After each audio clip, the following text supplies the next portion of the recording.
Let's kiki on this interesting story. So Debra Messing just teased a Will and Grace reboot, but with a twist. On CBS Mornings, she said the only way she'd return is, quote, if in 20, 30 years we do a Golden Girls where they're all living in Boca in caftans, end quote. The internet didn't hold back. One user said, quote, girl, you're 56. You're already Golden Girls. Others joked, quote, only if named Jack and Karen. After all, they were the real stars. Ouch. Wow, people are mean.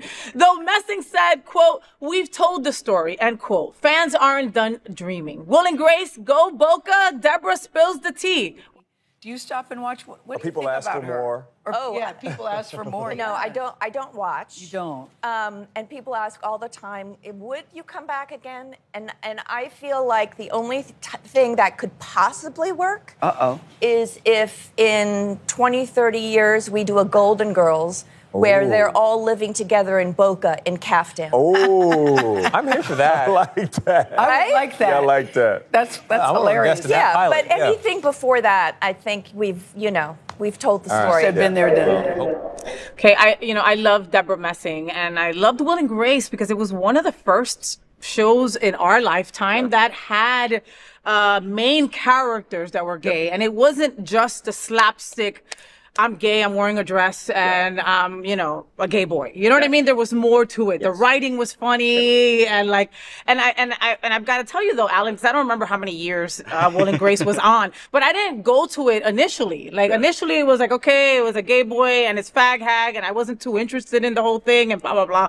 And then I fell in love with Karen, like so many people did. We all wanted to be that Karen. Not a Karen. But that was before Karen's, right? Because we should even change her name just because of that. And Karen she was just so unapologetically queer without being queer. You know what I mean? Like, she just was. She was just the bitch we all wanted to be. And, like the alcoholic slut, fag hag, ally, that we all wanted to be was her. She had the best titties, had a nice butt, and was funny while doing it, Like, I was heartbroken years later when I found out that Megan Mullally didn't really talk like that, right? I was like, no! Never meet your heroes. Never meet your heroes. So what would you think about Will and Grace? Because didn't they? They came back, right? They had an ending where their kids went off to school together. And here's the thing for me, because I wasn't like I wasn't like a hardcore. Mm-hmm. It's like saying I wasn't a Trekkie, right? With Star Trek, right? I knew it. Yeah.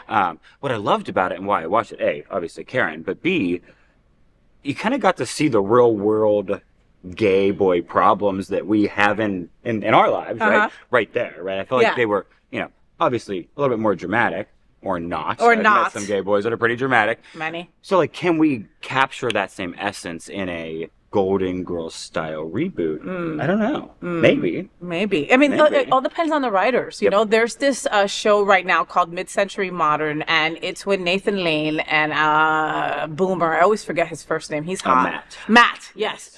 And everybody on the show is funny, some jokes feel forced, right? Because they're the gay jokes that we've heard for many years. So it probably feels forced to me as a gay person, but to a straight ally, they're probably, wow, this is just hysterical, you know?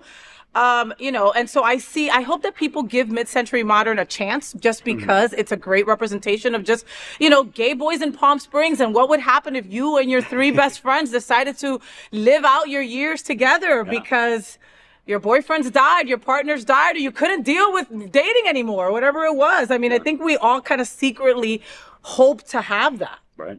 Well, I think, and first off, this is on my to-do list as soon as this festival's over. It's like second or third thing I'm going to do come May. Okay. But I think that, at the end of the day, we all want that companionship. We all want that kind of long-term. Everyone thinks of relationships as being strictly, romantic or strictly sexual or whatever. But, some of my favorite relationships are, they're platonic and they make me laugh, and they're just people that sometimes you just want to take a nap with. Yeah. And cuddle. And be there for you. Yeah. And if you can do that with some humor, And Matt Bomer is like He is adorable, really, right? Adorable, like daddy. And for many years, me thinking about that now was like, Will and Grace, like, for me, they were pigeonholed in that role. Like, if I ever saw them anywhere else, it was hard. Well, and I actually saw the actor that played Jack, in Will and Grace, Sean Hayes, did a Broadway show where he played God, right? Wow. But and it wasn't bad, but all you saw was Jack. All you saw, just Jack. He was like very pigeon into that. Yeah. Like a lot. Or Matt Bomer, we've kind of like seen him play these different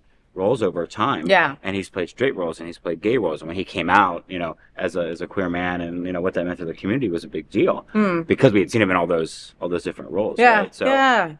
I would watch. I love that. I'd watch it. I would watch Will and Grace and Golden World. I don't know what we'd call it. We'd be witty about it, but I'd give it an episode or two. Me too. It could be funny. Me too. Trying to keep it Golden Girls is tough. So no, but I mean, again, mid-century modern is supposed to be competing because they kept on like saying it to us. Oh, this is a new Golden Girls version kind of deal, and it isn't. Right? Nothing will ever be like Blanche, Rose, Dorothy, and Estelle Getty, Mama. You know what I mean? No one will ever have that magic. Maybe us in 30 years. Maybe with the correct writers.